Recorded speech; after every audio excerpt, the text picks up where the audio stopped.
좀 생뚱맞은 생각을 좀 해봤으면 합니다. 예수님이 왜 이 땅에 오셔서 성경에 다 기록할 수 없을 정도의 치유를 하셨을까요? 그리고 그들을 불쌍히 여기셨다는 말씀도 많은데 왜 그러셨을지도 말입니다. 오늘은 성경 구절 없이 순전히 누구나 가질 수 있는 생각을 가지고 나누었으면 합니다. 요즘의 사람들은 치유자, 특히 박혁 같은 사람 까느라 정신이 없을까요? 성경이나 율법, 교리에 맞지 않는다는 어거지 이유를 들먹이면서까지 성령님이 하시는 일을 모독하냐는 겁니다. 오직 말씀이라고 외치면 예수님과 같은 일을 하는 것이 마땅한데 반대로 그 일을 하는 사람을 까대기 바쁘다. 그건 바로 예수님을 까는 것과 같은데도 말이죠. 상식적으로 이해할 수 없기 때문에 그들은 올바른 목회자, 크리스천, 신앙인이라 할 수 없습니다.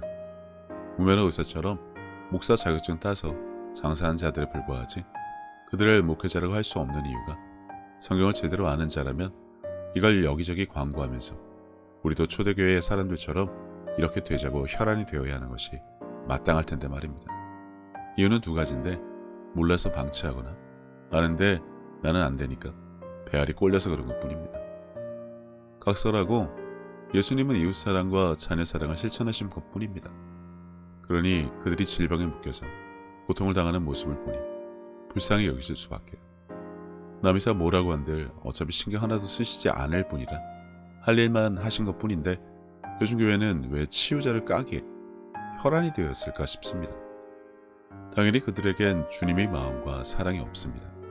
교리와 율법으로 가득한 종교적인 성경 해석만 가득해서 지적인 만족으로 살 뿐 주여 삼창은 해도 예수님이 말한 것을 행하지는 않습니다. 이웃사랑, 구호물자 가져다 주면 할 일 다 한 것처럼 시간되는 집사나 권사들 모아서 같이 사진 찍고 벽에 걸어두는 취미생활을 하는 듯 하지만 그들은 질병에 귀신에 묶인 자들을 도와줄 마음조차 없습니다. 능력이 없으니 당연하다 여길 수 있겠지만 그렇지 않습니다. 그럴 수 있는 자가 되기 위해 마음을 새롭게 하여 변화되기를 거부하는 것이죠. 마음이 완악하여 오히려 예수님에게 고침을 받기 싫어하기 때문입니다. 내가 하는 것이 옳다는 고집에 그것만 붙잡고 늘어집니다.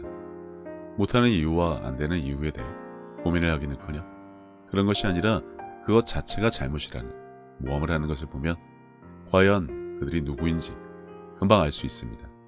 그들에게 무엇이 없는지 알 수 있습니다. 그들이 무엇을 원하는지도 알 수 있습니다. 병들고 귀신 들린 자에게 손을 올리신 예수님의 마음을 생각해 보시기 바랍니다. 그분의 마음을 알기엔 아직 믿음이 너무 부족할 테지만 손을 올릴 수 있지 않을까 싶네요.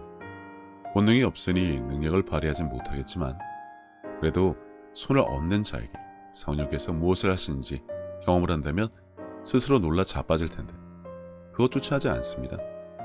믿는 자라면 누구나 도구로 사용해서 예수님이 하신 그 일을 계속해서 하고 싶으시지만 우리가 손을 얹지 않으면 그 일은 절대 일어나지 않는다는 것을 모르는 건지 모른 척 하는 건지 몰라도 아무튼 그들은 지극히 작은 자, 그들에게 한 것이 바로 하나님께 한 것이라는 사실조차 외면하는 것뿐입니다. 새벽에 나가보니 첫눈이 내려 보기에 참 좋았습니다. 그리고 이 새벽에도 질병과 귀신 들림 때문에 고통받는 사람들이 있을 테니 그들을 도울 수 있는 권능을 부어달라고 기도했습니다. 세상은 결코 예수의 이름을 감당하지 못한다는 것을 내 삶을 통해 나타냈으면 합니다. 예수님이 하신 일은 물론이고 그보다 더 큰 일도 할 수 있도록 말입니다. 그들을 불쌍히 여기신 예수님의 마음, 크리스찬 누구라도 그 마음과 사랑을 가지면 고통 속에 있는 이웃에게 손을 얹어야 한다는 사실에 못다 뛰어들 것이라 믿습니다. 그러니 너나 할 것 없이 그 경지에 오를 수 있도록 어떠한 수고와 노력도 마다하지 않는 자가 되었으면 합니다. 묵상하기 참 좋은 눈 내리는 토요일 새벽에 모두 다 회개하고 예수의 이름을 높이는 시간이 있었으면 합니다.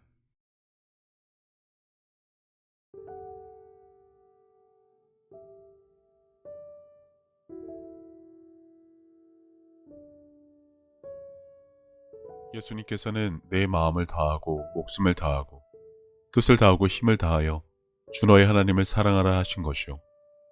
둘째는 이것이니 내 이웃을 내 자신과 같이 사랑하나 보다 더 큰 계명은 없다고 하셨습니다. 생각해보면 믿는 사람들은 이미 하나님께 받은 것이 너무나 많은 것을 아는 자들입니다. 예수님을 통해 죄사함과 구원을 받은 것부터 시작해서 살아 숨을 쉴 수 있는 공기와 바람, 맑고 푸른 하늘과 마실 물, 그리고 땅과 그 위와 아래의 많은 것들, 이미 오래전부터 내 주변에 있어 왔으니 당연한 것으로 여기며 우리는 여전히 값없이 공짜로 받아 그것들이 감사함을 잊고 살기는 했지만 그런 것 말고도 하나님으로부터 받은 사랑과 평안에 대해 생각하자면 끝이 없습니다. 하지만 사람은 하나님으로부터 받은 그 많은 은혜를 갚을 방법이 없습니다. 그래서 하나님께서는 내 이웃을 내 몸같이 사랑하는 것으로 그것을 대신 갚으라고 하신 것인지도 모릅니다.